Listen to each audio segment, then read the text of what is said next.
అందరికీ నమస్కారం. Very very happy మీ అందరినీ ఇవాళ ఇక్కడ చూడడానికి.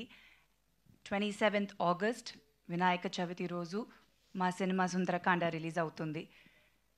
It's a very very very special day అని చెప్పొచ్చు. ఫెస్టివల్ అంటేనే చాలా హ్యాపీ. దాంట్లో మా అందరికీ, మా టీమ్కి మా సినిమా రిలీజ్ అయ్యేది ఇంకొక పెద్ద ఒక చాలా హ్యాపీగా, ఒక ఎక్సైటెడ్గా we're waiting for that day. First I would like to thank my team. చాలా ఎంజాయ్ చేసాం ఎంటైర్ ఫిలిం. ఫస్ట్ డే నుంచి లాస్ట్ వరకు ఎంత ఎంజాయ్ చేసామో దానికన్నా ప్రమోషన్స్లో యాక్చువల్గా ఇంకా ఎంజాయ్ చేస్తున్నాము. సో అది చాలా చాలా హ్యాపీగా ఉంది. మా ప్రొడ్యూసర్స్ కానీ, my director and all my co actors, it was really nice to be back on set. ఎందుకంటే చాలా కాలం తర్వాత మళ్ళీ నేను సినిమా చేస్తున్నాను. సో మళ్ళీ ఒక సెట్ లోపల ఎంటర్ అయినప్పుడు దట్ పాజిటివ్ ఎనర్జీ వాళ్ళందరూ ఇచ్చింది.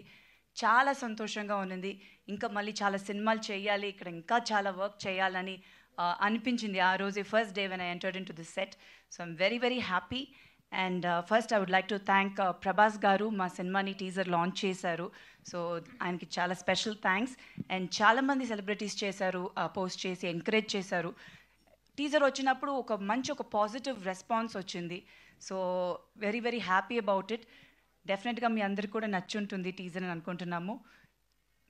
ఇప్పుడు ఒక సినిమాకి రిలీజ్కి ఎలా అయిపోయిందంటే publicity is very very important. మంచి కంటెంట్ ఉన్నా అది పోయి రీచ్ అవ్వాలంటే word of mouth and that push is needed. So డెఫినెట్గా మీ అందరూ మా సినిమా సుందరకాండాన్ని ఎంకరేజ్ చేస్తారు, ఆదరిస్తారని నేను నమ్ముతున్నాను. So please make it go reach the audience. Definitely ఒక మంచి రామ్-కామ్ ఫీల్ గుడ్ ఫిలిం. థియేటర్కి వచ్చి హ్యాపీగా ఎంజాయ్ చేసి చూడొచ్చు సినిమాని. సో ఐ థింక్ ఈ జానర్ ఆఫ్ ఫిలిం ఇప్పుడు ఒక ఫ్రెష్గా ఉంటుంది. అండ్ అది ఫెస్టివల్ రోజు వచ్చేటప్పుడు ఫ్యామిలీతో పోయి చూడడం అనేది చాలా హ్యాపీగా ఉంది. And we have a good 3-day weekend, అది ఫుల్ హాలిడేస్ ఉంది. సో డెఫినెట్గా థియేటర్కి వెళ్ళి ఫ్యామిలీస్తో పాటు మా సినిమా సుందరకాండాన్ని చూడండి, ఎంజాయ్ చేస్తారు. And thank you all so much. ఇవాళ వచ్చిన దానికి మీ బ్లెస్సింగ్స్ ఎప్పుడు ఉండాలి. Thank you. Thank you so much Sridevi garu. Very much looking forward to see you. And please ma'am అంటూ నేను ఇప్పుడు ఒక క్వశ్చన్ అడుగుతాను.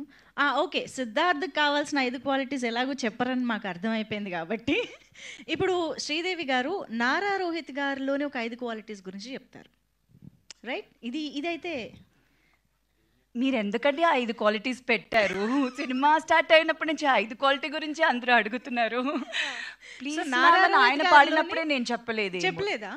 ఫుల్ సాంగ్ పాడారు. ప్లీజ్ చెప్పలేదే. అది సిద్ధార్థ్ గారు. ఇప్పుడు మేం కదా అడిగేది. Siddharth is different. రోహిత్ గారు యాక్చువల్గా చాలా వెరీ క్వైట్ పర్సన్. ఇది క్వాలిటీగా తీసుకుంటారా? అంతేగా మరి 5 చెప్పాలంటే మీకే నేను ఇంకా హెల్ప్ చేస్తున్నా. కానీ బట్ ఆయనలో యాక్చువల్గా ఒక నాటినెస్ ఉంది. అది అంత బయటకు కనిపించదు, ఉంది. అది డెఫినెట్గా ఉంది. అంటే నాకు వచ్చి ఆయన్ని చాలా ఇయర్స్ ముందు నుంచి తెలుసు. So there is something very special. ఆయన స్మైల్లో ఒక very special thing is there in his smile. అది ఆయనకి డెఫినెట్గా తెలుసు అనుకోండి. చూడండి, నవ్వుతున్నారు, ఇప్పుడు బ్లష్ అవుతున్నారు కూడా. ఇంకొక క్వాలిటీ చెప్పండి అండి, కొంచెం హెల్ప్ చేయండి. 2 కాదు, ఏదో 3rd, ఇంకా 3. చాలా క్వాలిటీస్ ఉందండి, మంచి క్వాలిటీసే అన్ని. మంచి క్వాలిటీసే చాలా ఉన్నాయండి. ఓకే, ఇంకొకటి పోనీ 3, ముచ్చటగా 3. ఇంకొక క్వాలిటీ కామ్గా ఉంటారు. అంటే ఆయన చాలా quiet and calm person. Okay, silent. అన్ని సినోనిమ్స్ చెప్తున్నారేమో. ఎవరన్నారు? మీరన్నారా? ఇటు ఒక్క నిమిషం అండి, రండి ఇక్కడ మీరు ప్లీజ్. సరే, ఇంకొక క్వాలిటీ చెప్పేసి మీ గురించి మీరు చెప్తే కొంచెం నేను చెప్పేస్తాను. ఆయనలో ఉన్న 5 క్వాలిటీస్ ఆయనే చెప్పుకోవాలా? అప్పుడు హెల్ప్ చేస్తారండి. ఇంకేం క్వాలిటీ చెప్పాలి? కుకింగ్ బాగా చేస్తారంటే అది నాకు నిజంగా నాకు తెలియదు. ఒక్కరోజు కూడా నాకు కుక్ చేసి ఇవ్వలేదండి. మరి నేను ఎట్లా? మీరు కుక్ చేసి నేను తిన్నానా? ఎప్పుడు బిర్యానీ పంపించారు కానీ ఆయన కుక్ చేశారని చెప్పలేదండి. మరి ఎట్లా తెలుస్తుంది? ఇంతకీ బిర్యానీ ఎలా ఉంది? బిర్యానీ అయితే చాలా బాగుంది. సో ఇప్పుడు ఈజ్ వెరీ గుడ్. అయితే is a good cook also. ఇప్పుడే నాకే తెలిసింది. ఇంకొక క్వాలిటీ మేబీ సినిమా రిలీజ్ అయ్యే ముందు నేను ఇంకా ఈ ప్రమోషన్స్ లో తెలుసుకోవాల్సింది చాలా ఉందని ఇప్పుడే అర్థమైంది మీకు కూడా.